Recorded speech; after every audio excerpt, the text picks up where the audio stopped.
Hello everyone, welcome back to TCF Sport. My name is Ben, as ever, joined by my brother Stephen. How you doing today? You good? I'm jacked! I'm jacked to the tits! I don't know if you can leave that in. I am leaving it in. Yeah. 15 seconds in, one edit. It's going to look so strange though. It's just going to jump from us like pissing ourselves with laughter and then, normal conversation carrying on. But yeah. I saw that movie the other day and that scene always makes me laugh. What's the actor's name? Zach. No. Ryan Gosling. Oh yeah. The Big Short. Oh yeah, I was thinking of different film. Yeah, that's it. Yeah. He's in the toilet or something on the phone. Yeah. Like, you didn't hear any of that, did you? Yeah. And the stocks are crashing. Yeah. He's good in that film. That's a very good film. It's also when he's presenting, that the Jenga blocks with the CDOs, and he's like, "That's my quant." He won a Chinese competition. He doesn't speak a word of English. Trust his maths or words to that effect. And then he turns to camera. It's like, my name's whatever. From America. I came second in that competition, but it was in China, so it's brilliant. It's unreal. Yeah. Anyway, good. As you said, casual films. Yeah, it's a very good film though. To be fair, quite a depressing one at the same time, but it's the greed of people. Yeah, depressing, but also enlightening at the same time. Everyone has all the conspiracy theories, don't they? But we think certain things go on, and certain things do go on. Mm-hmm. But yeah, indeed. Anyway, let's get into what we do, what we like to do, to get away from all these conspiracy theories and the monotonous doom that is life. Well, and we have a lot to talk about over the last few weeks. I think we'll start with the Premier League and more recent news. Don't want to go to League 2, no? Oh, talking of league, you see Walsall bottling it at the top of the league. I just felt like throwing that in there. Have you actually kept up to date with Walsall top of the league, are they? Walsall were top of the league.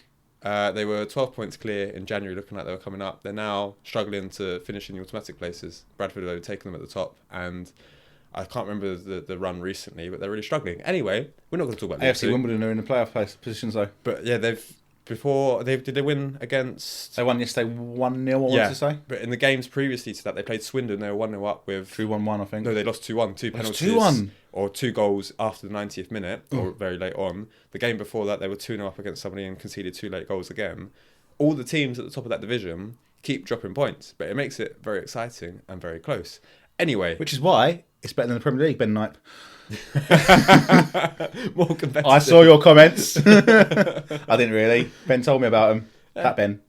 To be fair, at least he was respectful, because other people talking about, we know nothing. The Premier League, what are you talking about? The Premier League is definitely the most exciting league in the world. I mean, they're right. I don't know anything. It's an opinion, hence an opinion podcast. But I think also people, because that clip could have been construed 2 ways. I was talking about it in the sense of the elite teams from other divisions. That to me, the elite teams from pretty much every other major continental league are currently better than the elite teams in the Premier League, and I base that on form in the Champions League. Now, obviously, Arsenal and Aston Villa could progress, but to me, PSG and Real Madrid are better sides. Teams on the other side of the draw, Bayern Munich, Inter Milan, Barcelona, especially, are better than the current elite teams in the Premier League, in my opinion. Hence why I think that the standard is better in other divisions. The Premier League might be a more entertaining league, but there's an argument for saying that some of the other leagues are technically better. Oh yeah, but I think it's been that way for a long time. Obviously, a lot of people responded. Get up to Kevin Davis. Knock it long. Route 1 football. Yeah. We'd lead with his Worked elbows though, didn't out. it? Worked. Yeah. Kept them up. Exactly. And when they added... Didn't work for Leeds. When they added... or West Brom. When they added... quality around it, like that clip that I did, the Barclaysman Bolton clip. I don't know if you saw that one the other day, but talking about I have JJ seen that. Butcher. A couple other people commented as well. Hierro, the centre half that they had. Yeah. El Hadj Diouf that we left out, but I mean he was a good player for Bolton. But I didn't he was a good player for him. Bolton, but yeah, I mean he'd obviously been training with Carragher because he used to like to spit, didn't he? Mm-hmm. And Gary Cahill and Gary Speed were 2 other names that are both mentioned. Yeah, I mean Gary Cahill came up, didn't he? And then obviously went to Chelsea. Gary Speed was the other way. Yeah, but they're still both. Good players. Yeah. Anyway, let's get into Premier League action first, because there are, like I said, things to talk about on the pitch and things to talk about off the pitch that a lot of talking points to go through. So, starting with Manchester City, specifically Kevin De Bruyne, he has obviously announced that he will be leaving the club at the end of the season. So, first question to you is, where does Kevin De Bruyne rank among all-time Premier League midfielders, do you think? He ranks highly. And if I was to compare specifically to Lampard, Gerrard and Scholes, because that feels like the comparison that has often been made, where would you put him? Well, I wouldn't, because I was off pod. I told you about this. I've been thinking about this now for a little while. Why is this always this need to compare all the time? Like you can compare, but it doesn't matter because they weren't playing. They're different generations. So you could say he was the best midfielder of his generation in that era in the Premier League, which I don't think would be a wrong thing to say. No. Still just an opinion. But to try and compare him to Lampard, Gerrard, Scholes, who also played in different systems, different teams, there's no point. It's like with the old boxers, isn't it? You know, Muhammad Ali was the best. Mike Tyson was the best. Lennox Lewis was the best. Well, I mean, I know Tyson and Lewis fought each other, but you've got generations of boxers that weren't able to fight each other. So just enjoy it for that era. They were the best of their generation in that era. Fair enough. Fair enough. That's the way I see it. But a slightly different question then, which is it is a little bit of a comparison, but it's specifically City. Do you think he would rank as City's greatest ever player, or would you have other people, say Vincent Kompany, David Silva, Sergio Aguero, Richard Dunne up there? Richard Dunne. He holds the record for most own goals, didn't he, in the Premier League? I don't know, but you're being disrespectful to Sean Gota. Feed the goat and he will score. It was quality. There you go. There's another Barclays men one for you, I think. I want to throw Stephen Ireland in there as well, just because of some of his celebrations. He tailed off, didn't he? He was supposed to be the next big thing. Oh, sorry, before you answer, do you remember Michael Johnson as well? Oh, sorry, that's what I was thinking of. Michael Johnson, not Stephen Ireland. Yeah, Michael Johnson. Really good season, or start of the season. Yeah. That he was talking about, or might be pushing into the England squad, next best thing. And then, I mean, it just happens with some players, doesn't it? That they sort of fade and...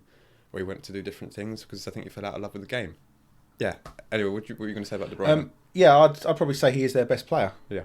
They had to build that team around him for many seasons, and there was a lot of time when he got injured. You was worried about him being missing. Obviously, not so much now. The last season or so, which is why they've probably not renewed his contract. Yeah, I think by the sounds of it, he wanted to stay, but because of the form this season and the wages that he's been on, he's not going to stay on those wages. Well, he's on $400,000 a week. He's one of the highest earners at City, if not more, in the Premier League as well. Yeah, and unfortunately, if your output's not the same as it has been over the last few years, then they have to make certain decisions. That's which insane, isn't it? $400,000 a week, and yet I've seen clips on social media saying, "Oh, we'll go to Saudi Arabia and double his money." Yeah, and this is. See, when I was younger, top players like Gascoigne, Shering, all that sort of thing, because they loved the game and still wanted to play, they didn't have like America when it came through, something like 10 years ago or so, or around Beckham when he went out there, and definitely not like Saudi Arabia and all that sort of thing. So what they used to do is they dropped down to the Championship and play there and rip it up there because they loved the game. But now, all these teams are missing out on that quality because they're going for a final payday, and you get people like... justifying it all the time, like especially journalists, like, oh well, it's life-changing money and it's this and it's that. It's like, yeah, poor old Kevin, he's been really struggling, hasn't he? He's been going up to Pep, please Pep, I want some more. Yeah. So, but yeah, I mean, that's their prerogative if that's where he wants to go. Like, I'd like to see him drop down to West Ham and see West Ham like kick on for a little bit. Oh yeah, because he's definitely still good enough to play in the Premier League. Oh yeah, absolutely. But I mean, you never know, because part of the consideration from what articles that I've read, he's got a young family, but his eldest son is also quite a promising footballer. Now, obviously, that becomes difficult to develop if you're going out to Saudi Arabia, where as much as their best division for the men's game might be getting better, they don't have the academy infrastructure underneath that. So whether we make a decision based on family reasons, I mean, does he have to move his family out there? Could he come back? Depends. I mean, I'm not being funny. It's what I mean. All that sort of money. It's just private airlines all the time, isn't it? I'll fly in to do my training, then I'll fly back home. That's the point you're getting to. Yeah, but to Don't be worry honest, about that carbon footprint, that fake stuff. Well, it's like John Duran living out in Bahrain, but obviously playing in Saudi Arabia because of the relationship that he has with his girlfriend. It's just better and, well, safer for him to live in Bahrain and then commute across to Saudi Arabia, by plane, I imagine, Well, Well, he's not cycling, is he? No, exactly. Let's move on to Tottenham, because I don't know how much you watched of their game against Chelsea, but the main... I think I've seen the goal. Sorry to cut across you. That's right. I've seen the goal, and I've seen the disallowed goal as well. And did you see what happened after the No, they the didn't goal show was it on the scored? 3-minute clip, but I read about it. He went like that, didn't he? So Did he do the old Jose? yeah, but to his own fans. I know, to his own fans. Well, they told him he didn't know what he was doing, did they? Because he brought Sarr on, so Sarr was on the bench. He brought Sarr on. I can't remember who he brought him on for, but obviously then they were singing, Tottenham fans were singing, "You don't know what you're doing." Yeah. And then Sarr scores a good goal, but Yeah. obviously one that was rightfully disallowed because he came through Caicedo to score So it. we're going to disagree on that, because I think they're going back to re-reffing the games with that. If the ref doesn't give that foul, then you play on. The VAR shouldn't be looking at that. That smacked to me of Man United Arsenal a couple of seasons ago, when Odegaard was penalised and Martinelli went and scored. Yeah, to me, the one on Caicedo was a clear foul, which is why I would... But VAR's not there. That's the point I'm making. VAR's not there for that. Yeah, I mean, I take your point about re-refereeing, but if you're going to compare it to the Odegaard one, to me, the Odegaard one wasn't sufficient contact to bring it back. But for me, Sarr came through Caicedo, but I take your point. Anyway... Ball was there to be won. He just was stronger than him. On Postecoglou, you can't really do that. Postecoglou, fam. if the goal is then going to be disallowed, because it makes you look like even more of a mug. But the overall point, the overarching point is, does that mean like the writing's on the wall if you're turning around and doing that? I remember you earlier on in the season, it was the game at Bournemouth that they lost 1-0. And obviously he was then going over to speak to the Tottenham fans and it didn't look good. And you called that out at the time. To me, this is on par, if not worse than that, because you're being criticised. Well, I wasn't talking about so much Postecoglou going over there. It was what I heard the fans saying from their social media accounts. Like, some of the stuff they were saying at him, like, vile. Just absolute vile. But obviously it's also come out in... But do you not think his relationship with them started to break down at the end of last season, though? Specifically the City game, when they didn't care that they lost or drew or whatever it was, because it meant Arsenal may not win the league. Their relationship then started to break down from that point, I think. Because even then, after the post-match then, it was like, our standards are very different. I'd say it broke down with some of them, because obviously some of them clearly didn't want Tottenham to beat City, because obviously it would have then given Arsenal a chance to win the league on the final day of the season. But I think it's been more of a case that it's deteriorated this season simply because of how poor they've been in the league. Obviously they're still in the Europa League and they might have a decent chance of progressing in that competition. I don't think they're going to win it because there are better teams in that competition than them. But ultimately, the reason, in my opinion, for the deterioration between Postecoglou and the fans this season is because of how poor they have been in the league. I mean, at the time of recording, they are 16th. 16th. Now, I know they... 16! Exactly. 16! It's just like the old Nepenthes meme as well, on when he's playing F1. Easy top three, easy top three, easy top three. 16th! That's what it reminds me of. But that all intertwines with the back end of last season, where if they got Champions League, there'd been more money, be able to attract other players, and they've not been able to. But the fans were happy about that. They'd rather. And I mean, he's had injuries this season as well, which we've discussed on here. I'm surprised he's still in the job.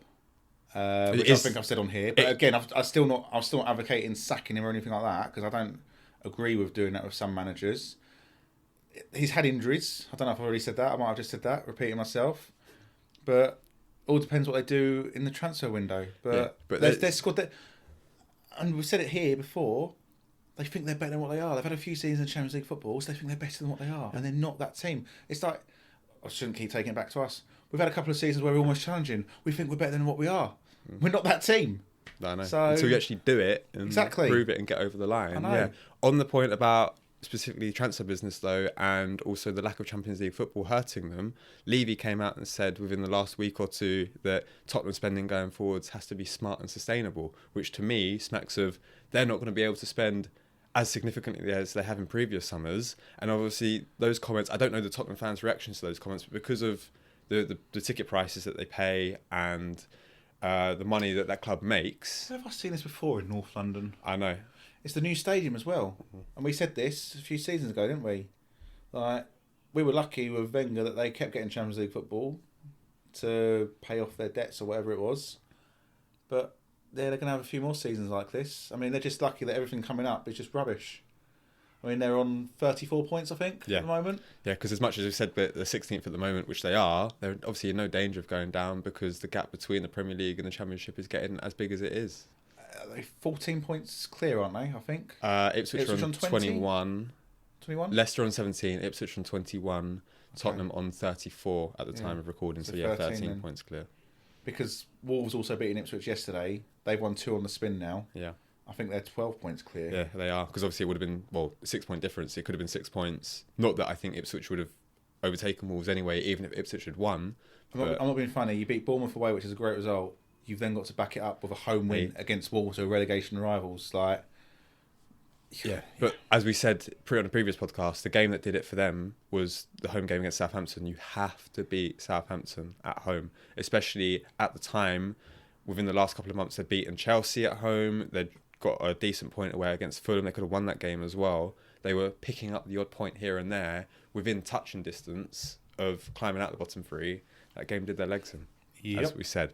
On Tottenham specifically, though, because as well as obviously all the stuff that we just said about Postecoglou, it's come out in reports that they want Andoni Iraola if they are to part ways with Postecoglou. Other names that have been mentioned are Marco Silva and Thomas Frank. Now, first point to that is, as soon as a club is looking at other managers openly, to me that says everything about what they think about Postecoglou at the moment and the fact that he won't be there next season. But the specific question that I wanted to ask you... Sorry. That's okay. The specific question that I wanted to ask you is, if you were those managers in that situation, would you rather stay at the clubs that they are currently at based on the performances that they've had this season and the trajectory, or would you move to Tottenham? I wouldn't move to Tottenham because I don't think you're going to get much in the way of a transfer budget. And with the greatest respect, I don't think they've got that much pull. I mean, we've said before, you look at the players they're signing players from clubs that are battling relegation.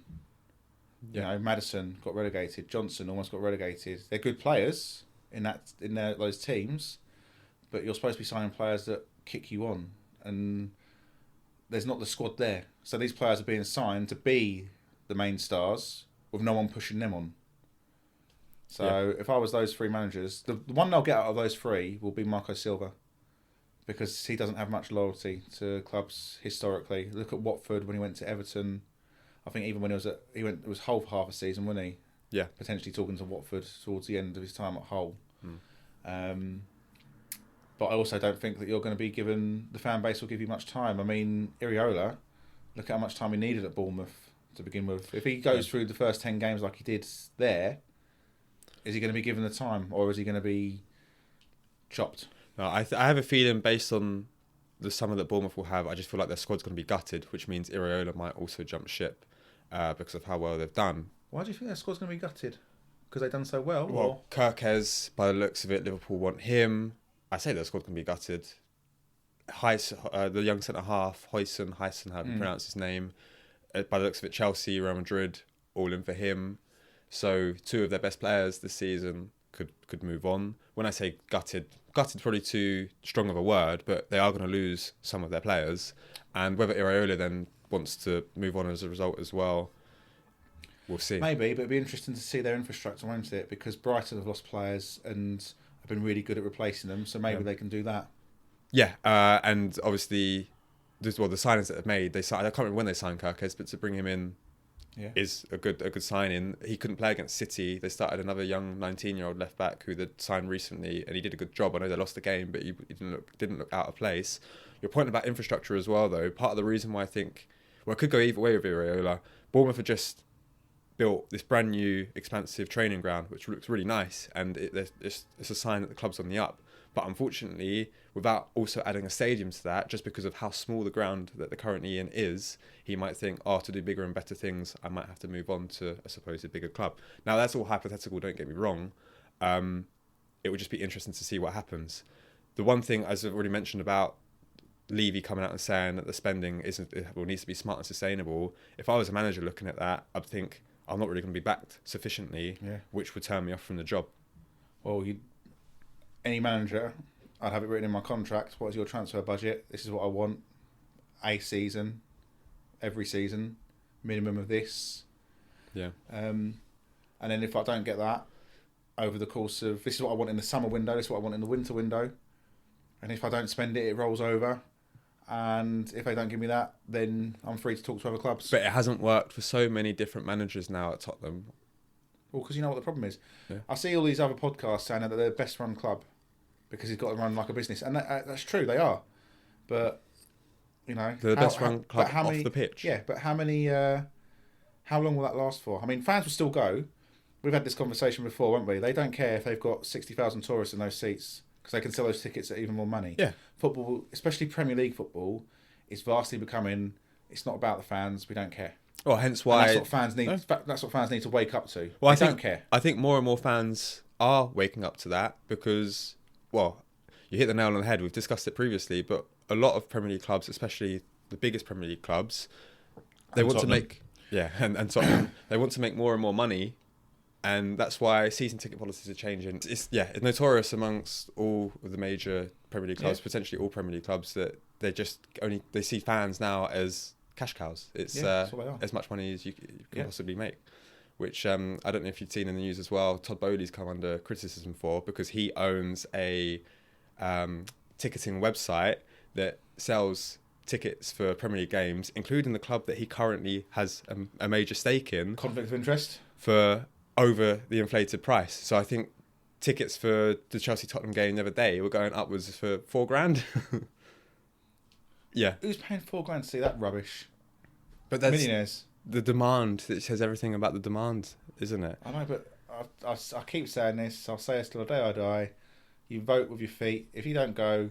I'll have to reduce the prices. Well, it's the way football's going, and I feel like potentially there might be a tipping point in the near future of fans just ultimately deciding that it is going to be too expensive for them to go. Well, people put themselves in debt for this and think that the players care. The players are all drinking together or whatever they do after the match. They don't care what colour shirt they're wearing, what badge they got on their chest. I know. Talking of Chelsea, there is one... I heard, speaking of Chelsea, that the women's team got sold. Again, that's another thing off the pitch. That's how they've been balancing their books. And they sold 2 hotels last year to the owners of the hotels were associated with the owner of Chelsea Football Club. UEFA have rejected it and said it's not. So they're going to potentially get a fine. They're under investigation by UEFA for exceeding transfer spending. That's probably a very simply put thing. But for breaking financial rules, they're under investigation by UEFA. But to be able to sell the women's team off to a different entity, but also I think it's an entity owned by or part owned by Chelsea's current owners. It's just all a bit fishy, really, isn't it? Corruption. Balancing books in strange ways. One player though that they might not be signing on a permanent basis is Jadon Sancho. I don't know if you've seen reports over the last few weeks that it seems that not even Chelsea want him because they look as though they're going to pay United to get out of their obligation to buy clause. So basically, they're going to pay United to take Jadon Sancho back. It's only a fee, I say only, of £5 million. Oh, okay. But if they wanted to sign him, it was 25 million. It was £25 million. Yeah. They just had to. The £5 million is, long story short, a loan fee. Because they didn't pay a loan fee because they had the obligation to buy at the end of the season. But it just kind of smacks of where Jadon Sancho is on how he's rated. Back to Dortmund? Probably, yeah, because those links have emerged that Dortmund want him again. And obviously he did well out in Dortmund, so just go out there and play football, enjoy it. Is it more technical out there for him? Yeah, or maybe... Because he started all right at Chelsea, didn't he? But the whole Chelsea team have sort of run out of gas a little bit. Would that be fair to say? Become predictable. It's turgid watching it. And I say that as an Arsenal fan because before the Arsenal-Chelsea game, we knew how both teams were going to set up and play. It's just... it's boring to watch, basically. Yeah. It's not exciting. The £4,000 a ticket. Yeah. Oh no, that was Chelsea Spurs. Yeah, people pay it. And yet people pay it.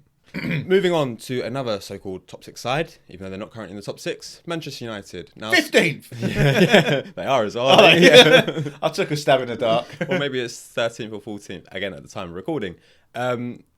Specifically off the pitch though, because one thing that we didn't talk about on the last episode was United's new circus. Oh, sorry, I meant stadium plans. What did you make of the concept drawings? Because that's what they are at the moment, or concept images. Funny enough, that's supposed to be all environmentally friendly, and that netting's supposed to do something, isn't it? Like, yeah. Is that the reason why it's put up? Because to me, it does just look like a circus. I don't know. I thought it was some sort of safety shield for when they've been really rubbish. They could just put it down so that the stadium doesn't get sorry, yeah, there was a point damaged. behind the 3 tridents, though, because it was meant to indicate, obviously, well, the Red Devils, the devil holds a trident, 3 tridents, 3 points. Yeah, but they're at different parts of the ground. Yeah. The trident is 3 in... I guess you look at it from a certain I angle suppose and then they line up. Yeah, maybe. Yeah. I mean, he's a genius, isn't he? The Ineos chap. Jim Ratcliffe. Yeah. He sacks all these chefs and little people that don't matter. And he's managed to find 2 billion for a brand new stadium. Honestly, it's that was an announcement was made in the days after they made more staff cuts as well. It's farcical. Yeah. Absolutely farcical. It's mental. And then obviously in the following week they announced they were putting their ticketing prices up again for next season. But that's going to be... It's going to be an event, isn't it? Because that stadium's going to have so many different bits and pieces. I think they said it's going to be like Trafalgar Square for Manchester or something. Yeah, well, the hope there's going to be so many other things that you can go and do, I guess, during the week, before and after matches, and in the summer. So the host... It's going to create all these jobs. So all those people that he sacked will be getting jobs again. Well, just in about 5 years' time from when they actually announced that they're going to start building the stadium, because that announcement hasn't even been made. Yeah. They've just said that, oh no, this is going to come at some point. I think it's just clickbait. Just get that Man United name out there. Yeah, well, I think there was a poll that was done that 70% of United fans wanted a new stadium, 30% of fans just wanted Old Trafford redeveloped, but they've obviously gone down that route in the hope that it's going to make more money, because obviously they can charge more money as well. Well, 100,000 seats apparently, so that's a lot of buses and trains from London. Yeah, no wonder they were having to put in a new rail hub next to it as well, from the sound of it. Is it going to be direct from London to Manchester? Like, the Japanese bullet trains from London to Manchester in 30 minutes. Well, that's what HS2 was meant to be, wasn't it? That's why. And then, cancelled, scrapped. Liverpool. By the sounds of it, it was Agent Jude all along, wasn't it? As Trent looked like he's off to Madrid. Do you think it's a good move for him? It's not a bad move. Well, if you had the option to go and play for Madrid from Liverpool, that's what he wants to do. He's won everything at Liverpool. I don't like all this hate he's getting. Well, were you surprised? Were you surprised at the negativity of Liverpool fans following, again, reports coming out that he does look like he's going to go off to Madrid? Or do you think that's just more Liverpool fans on social media? I think that's just social media, but people like Carragher don't help. No, that with their comments and like, oh, make yourself a legend, or Gerrard did it, blah blah blah blah blah. I think he said he wants to win the Ballon d'Or, didn't he? And he probably thinks the only way he'll do that is by playing for Real Madrid. He probably won't win it, even if he does play for Real Madrid. And there's questions about him defensively, aren't there? But yeah, good luck to him. I think from an England sort of national team perspective, it's really good, because you should want our players playing in the best teams, not just home but abroad as well. So now we've got Bellingham and Alexander-Arnold both at Real Madrid. Yeah, and obviously I think it's fantastic. Well, Kane's doing things at Bayern Munich and Germany as well, and obviously, well, he was always world class. He's a very good player. He's not Dutch. Why does my German go Dutch? I don't know. Yeah. It was surprising though, just to return to Trent, the reaction that he got from Liverpool fans. But I do think obviously most of that was just because of the way social media is, and it's overblown on social media. Yeah. Don't get me wrong. I think obviously most Liverpool fans won't consider him to be a legend of the club because he's not staying for his whole career. Whether that's right or wrong, it's up to them to decide. But again, as we said, it's all a matter of opinion. They could have first refusal. It could not go well for him out there, and at the end of the season, he could come back. Yeah. And this will be forgotten in 3-4 seasons if that's the case. And then he probably would get legendary club status. But yeah, it's all nonsense, isn't it? Like, and I've seen stuff saying, oh well, he could have done it properly. He could have signed a new contract with a clause. So basically, got Liverpool a fee. Is what that is. But again, if you don't trust what you're being told, because Kane had that at Spurs, didn't he? Oh well, I'll let you go next season. You sign this, and I'll let you go if this money comes in, and never happened. Yeah. So, and at the end of the day, you got to look out for number one. Yeah. Yeah, that's what he's doing. He's doing what he thinks is best for him in his career. Wants to go and try new things. Absolutely. And the fact that he's been at Liverpool since he was a child, 6, 7, 8, however old he was, he's now mid-20s. He can go and do. He wants to try new things. Exactly. Fair enough. Fair play to the lad. Good luck to him. I can understand you being disappointed and upset. And I saw a comparison. I'm not sure if it was Paul Merson talking about it, but basically there's a comparison with Arsenal saying if that was Saka, Arsenal fans would be applauding him and saying well done. I don't think I would be. I'd be disappointed that he'd left or gone, but I wouldn't be like going, oh, what a sellout and all that sort of thing. Because it was the same, to harp on about it, but it was the same with Fabregas, Van Persie, and those sorts of players. I mean, Van Persie really obviously irked Arsenal fans, but even at the time you could understand why they've gone, because they don't believe they're going to win anything at the club. This is a little bit different. Fabregas is the one that, as you were saying, that I was going to bring up, because to me, that's the one that has most relevance. Obviously, I'm still talking specifically about his move from Arsenal to Barcelona. Yeah. He'd come through, or we'd poached him for Barcelona, but then he'd effectively come through our academy as a teenager, and then obviously, was club captain, did what he did in the first team. But I didn't have any resentment towards him going to Barcelona, because it was, as you say, when he moved to Chelsea, right? It was when he came back, but then obviously things emerged that Wenger had the option to sign him. Fabregas wanted to come back to Arsenal, but we didn't choose to sign him. But he still wouldn't have won the league at Arsenal because we weren't good enough at that point in time. So, but now obviously reflecting on that sort of 5-10 years down the line, don't get me wrong, I think a lot of Arsenal fans were frustrated and hurt that he went to Chelsea, but now it's, no, you know what, fair enough. Like, you did really well for the club at the time you're at the club. I've got no resentment towards him for going to Chelsea. There's that pass, I think, to Schürrle, isn't it? It's an away game. It was the first game of the 2014-15 season away at Burnley. Burnley. Yeah, so the first game that he almost hits it with backspin, didn't he? Nobody saw it. Nobody saw the pass besides him. Everyone saw it under cameras. You know what I mean? Yeah. I know what you mean. And that was his debut for Chelsea, and it's just at the time of the season. No. But working at Chelsea with Mourinho and winning the league, and just like, But it was like, even when Van Persie went, like, you had 2 good seasons with us where he'd stayed injury free. We knew his quality, and I know, like, he's probably hated is a strong word, but probably hated by most of the fan base. And yeah, I wasn't happy with him going to Manchester United, all the clubs, to go and win the league the next season. But I could still understand why he left, because he didn't believe that we'd win anything. Like we won some FA Cups, but he didn't believe we'd win the league, which is what he wanted. No, he saw that we weren't going to because of on and off the pitch. Yeah. So you understood the young boy inside him. That's. Do you remember his comments at the time? That was it, wasn't it? I'm listening to the young boy inside me. I need to leave. Yeah. Was it something like the young boy inside who's a fraud or something they used to say to him or something? Yeah. Sorry, we do get sidetracked to Arsenal.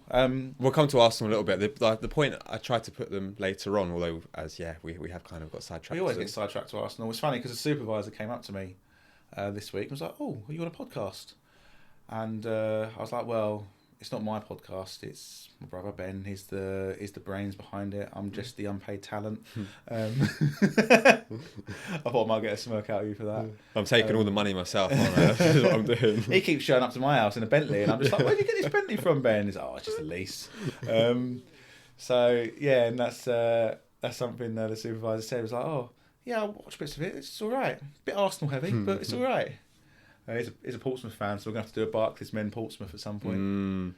I was going to try and do it before today's podcast, but I didn't have the time, and just as well, really, because we've still got a long way to go. About halfway through. Yeah, although just quickly, if you want Portsmouth Barclays Men, John Utaka, Suleiman Tari, Sol Campbell was there for a little bit, I include him. David James, I guess you could chuck in there. Did Herman Haridason play for them as well? Herman Haridason played for them, Nico Cranchar, he was there when I was Taylor, Harry Jermaine Defoe, Peter Crouch. Yeah, Mendes. Nuno Mendes, Benjani, just to include him again. Yeah. Mustard. Yeah, so I'm going to look it up properly so we can get the list like we did in Bolton and Blackburn.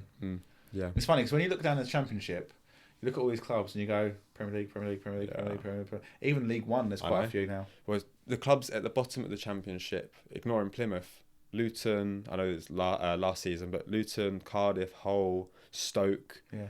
I think Swansea is knocking about Stoke QPR. That'd be funny. I mean, that'd be a shame. Yeah. Yeah. But it's the former Premier League clubs, isn't it? It's populated everywhere. Right, moving on to West Ham. What do you make of the start that Graham Potter has had at the club? Not been very magical. No. Been, is it fair to say, a bit average? Underwhelming. Yeah. 3 wins so far in 11 games, but it's performances more so, I think, because they just haven't set anything alight, have they? Obviously, they had a really good win at Arsenal. That's probably the best performance that they put in because they deserved to win that game. They came with a clear tactical plan and, outplayed us. They probably should have won by more with some of the chances that they had. But besides that, it just hasn't been very exciting. Well, I've seen the 3-minute highlights from yesterday's game against Bournemouth. Yeah. And Areola cost them for the first goal. He's come in and put Areola in. I think Areola's the new David James, like Calamity Areola. And also keeps mucking around with his hair as well. Yeah, but he makes a lot of good saves in games, but then he always has a clanger in him. And that's especially the case this season, because last season I think he was more consistent, but this season it's the ones that he's been beaten at the near post especially. It's like, come on. It's just the inconsistencies really, because Lopetegui started with Areola, had issues, put in Fabianski, and now Potter's come in, dropped Fabianski, put in Areola, and you just sort of think... I think Fabianski, at the end of Lopetegui's reign, he was out for a few weeks with an injury, because I know that he went down against Southampton at St Mary's, I believe. But obviously, I think he's back now. Being back now, Potter has clearly decided that Areola is his number one. Won't be long before that changes. Or if they might sign a new goalkeeper in the summer. I think the one, I say saving grace of Potter, it's not... They've been underwhelming, don't get me wrong, and I imagine West Ham fans are frustrated. They'll be able to tell me better when I put a clip out about this. But next season is where he'll be judged more on, because if he has a summer signing players and getting players that he wants in, you start fresh from next year. That's when the judgment comes. There's going to be one decent keeper in there that a few teams are going to try and get on, isn't it now? Aaron Ramsdale? Yeah. Yeah. He's been linked back with Bournemouth, but then you sort of think, well, he could do a job at West Ham. Yeah. It's not long come from London, so... No, he could have a choice of a few... Some fella from London tried to call. Is that another film? You're busy. Hot Fuzz. Oh, yeah. Seen that one? No, I haven't seen it, no. It's a good one. Yeah, it's a good one. You remind me of Carl from Family Guy sometimes with all your movie references. Yeah, I don't know. I'm not sure that's a compliment there, Ben. It is to an extent. We'll just leave it there. Right, anyway, talking about Arsenal, specifically Premier League matters first. Well, it extends to all sorts of things, but obviously we've got a new sporting director, Andrea Berta. Now, the question that I want to ask you is contract issues. So, out of the following, how many would you renew? Partey and Jorginho? Just Jorginho. Because they're out of contract this summer. Oh, you let Partey go? Yeah. Too injury prone. He plays what? 1 in 3? Yeah. I mean, this season arguably has been his best and most consistent season in terms of the number of games that he's played. I wonder why that is. Yeah, because he's out of contract. Yeah. Trossard, Tomiyasu and Zinchenko are out of contract next summer. How many of those would you be giving new contracts to? Depends if he's got a idea for replacing them. Because if he needs their contract money to replace them, then none of them. If he's not going to replace them, then all 3 of them. Actually, no, Tomiyasu I'd let go because, again, he's too injury prone. I'd probably let Zinchenko go as well, just because of the glut of left-backs that we have. Yeah, no, but he could use him as a midfielder then. I don't know why he doesn't do that. He does that for Ukraine. He started to in the last few weeks, but... Mind you, saying that, he should be putting Zinchenko at left-back and Lewis Skelly in midfield, shouldn't he? Yeah. Okay. And I have a feeling what you're going to say about most of these, but the biggest issue, I think, that's on the horizon for players that we currently have, Saka, Gabriel, Saliba, Martinelli and Gabriel Jesus are out of contract in the summer of 2027. Obviously, I'm assuming that putting Jesus to one side, you might say move on. The first 4 of those you'd be looking at renewing and as a matter of urgency? Renew. If they don't renew, sell. No one's bigger than the club. Fair enough. It'll be interesting to see what happens, especially with Gabriel and Saliba, because I think out of those 4, those are the 2 that may have heads turned the most. I know Gabriel's been linked with a move to Saudi, obviously, again, money. Saliba's been linked with a move to Madrid, and that's if Madrid come calling. And you'll want to play with Mbappe. See? Yeah. Agent players, isn't it? Madrid. We'll sign your best mate, and then you'll want to join us. Yeah. I mean, the pool that club has, just because of the stars that they've got, but also the size of the club. It's like if they come knocking, that's it. You might as well just say goodbye to your players, isn't it? Very rarely does anyone turn them down. Okay, so some matters off the pitch. Let's come to Newcastle first, specifically their Carabao Cup win. Do you think they went overboard with their celebrations? Yeah. Really? Yeah. It's a silver bit of tin. Oh, yeah, but come on. After all the criticism that we as Arsenal fans have got for how we've celebrated wins in the past, let them have their moment. Oh, no, it was a great win. And I'm going to go back to Arsenal, but we was watching it and we said, I'm so pleased Newcastle got through to the final because Arsenal wouldn't play like this because Newcastle took the game to Liverpool, didn't they? Yeah, and they deserved it. They deserved it in the final. But we saw Anandek more than we saw Mo Salah. Didn't we? Yeah. Can you name any other famous Newcastle fans besides Ant and Dec and Alan Shearer? that's all it is. No, I can't. No, that's all it gets cut to. What about Santi from the film Goal? Was he a Newcastle fan? Yeah. No, let them have their moment, man. Oh yeah, no, it was good. I'm being disingenuous. They can celebrate how they want to celebrate Absolutely. after 70 years. They've won the weakest trophy. But yeah, it doesn't. But they won matter. it. A trophy's a trophy. Actually, no, that's not fair. It's not the weakest. The weakest is the Community Shield that's classed as a trophy. Yeah. So Not a major trophy. no, fair play to them. They took the game to Liverpool, and they deserve to win. Yeah. The other domestic cup, FA Cup, 4 teams left. Who do you think will make the final? Who do you back to win it? I honestly can't call it between Villa and Palace because Palace are doing so well at the moment, and that Fulham game was brilliant. Fulham weren't that bad either. Yeah. What a game! Eze, how good was Eze? Yeah. I mean, the whole Palace team played well, but he took the game by the scruff of the neck. But the first 10-15 minutes, Fulham had chances. Like one of those goes in, it could be a different game. I know. But yeah, Eze's goal killed him, and then straight away after to put one on the plate, was it Sarr? Yeah. So yeah, I really can't call that one. I just hope it's another good game. And from a neutral perspective, I'd like to see a Nottingham Forest against one of those teams final. I just don't want, because if City gets to the final, I think they'll just win it. And it'll be like, oh, it was like one of those, oh, we could have done it moments, it could have been, and blah, blah, blah. And I just want to see someone different win it for a change. That's why I was hoping Bournemouth would knock City out, as with all other neutrals in this country, but unfortunately they couldn't get the job done. Partly because of Kepa. He made a good penalty save again, from Haaland, but he should have saved Marmoush's goal.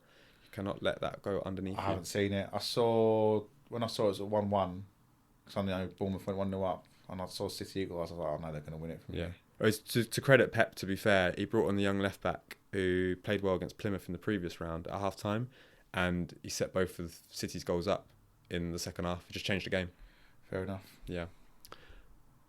Have you also seen comments, it was a little while ago to be fair, from the BBC chairman about Match of the Day, about a month or so ago? Did you see any of that off the pitch?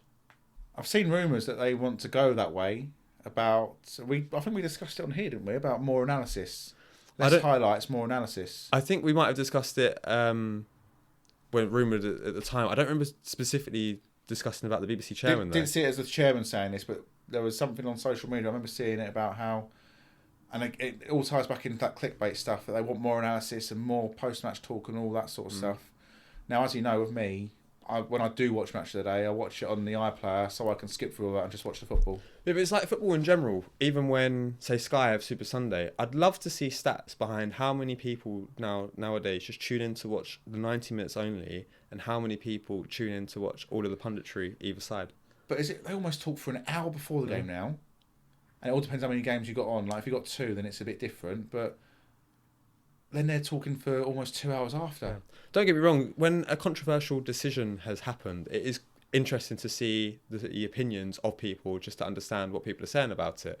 But other times, it is just talking for the sake of talking. And for the BBC chairman to come out and say that Match of the Day should show fewer highlights and more analysis, I'm sorry, that is so out of touch with what football fans want. It's mental. Yeah, but it's not what football fans want. It's what they can clip on social media and get clickbait, because that generates income. But surely income is better. I don't know how, but that generates income. Well, income is better generated by having people actually tune in and watch on a Saturday night, because people wouldn't. No, because if everyone shares Danny Mills saying that Thierry Henry never meant to nutmeg him, do you know what I mean? That'll get shared and get interactions, and that's how it gets advertising, and so that's what they want. So the best thing to do it is just to turn it off. Yeah, which is probably the way but people can't do that because of fear of missing out. Yeah. Get off the hamster wheel, people. Anyway, have you got any more to add? Any more that you'd want to talk about from the last couple of weeks or from beyond? Because it's been a little while since we last recorded. Yeah, so Michael Oliver gave Knockout a penalty. Michael Oliver gave Knockout a penalty. Michael Oliver didn't send the Millwall goalkeeper off for scything down Jean-Philippe Mateta. Yeah, that wasn't a red card, but Miles Lewis Skelly. I'm gonna send him off for that. Yeah, red card. Mm-hmm. Yeah. And I'm just gonna say we're bitter Arsenal fans, but that Barclays years Portsmouth team, magic. Yeah, which we'll come. We'll leave it on that. Matty soon. Taylor scoring from the centre circle Twice, wasn't it? Twice. He did do it twice. Yeah. I think in the same season. Well, actually, one was at Sunderland, wasn't it? Yeah. Did Joe play for Portsmouth as well? You know, City's. Oh no, it's Everton. He went to Everton. I don't think he went to Portsmouth. Yeah, no, Everton. Yeah. Sylvain Distin is another one. Yeah, still understand. Very good player. Name. Did Begovic play at Portsmouth as well? I don't think so. No. Because he was when he came to the Premier League, he was Stoke, and that was after Portsmouth. Oh, okay. Stoke and the Everton. Premier League. Yeah. Yeah. And Chelsea, because he was at Chelsea for a little while. He was. But who's not been at Chelsea? Yeah, I know. It's like that, and also the old memes of within 2020, well, in 5 years' time, you'll be within 2 feet at all times of someone that Arsene Wenger almost signed. That was a very wordy way of saying that. Oh, my goodness. I could have signed him, but I didn't. Yeah. Well, I could have been a millionaire, Arsene, but I decided not to. Yeah. Yeah, if my aunt had a bollock, she'd be my uncle. Anyway, on that note... My grandmother had wheels, she'd have been a bike. On that note, as always, thank you ever so much for joining me. To everyone watching and listening, thank you always for tuning in. Yeah. Don't forget to like, subscribe, comment, and all that other nonsense. I missed the day when you went up to the camera to do that. That's the advantage of holding the microphone. Yeah, I'm not doing that again because you made that the thumbnail. Brilliant, yeah. Which I'm now going to make that the thumbnail. And on that note, you'll hear us and see us on the next one. Thank you so much. Goodbye.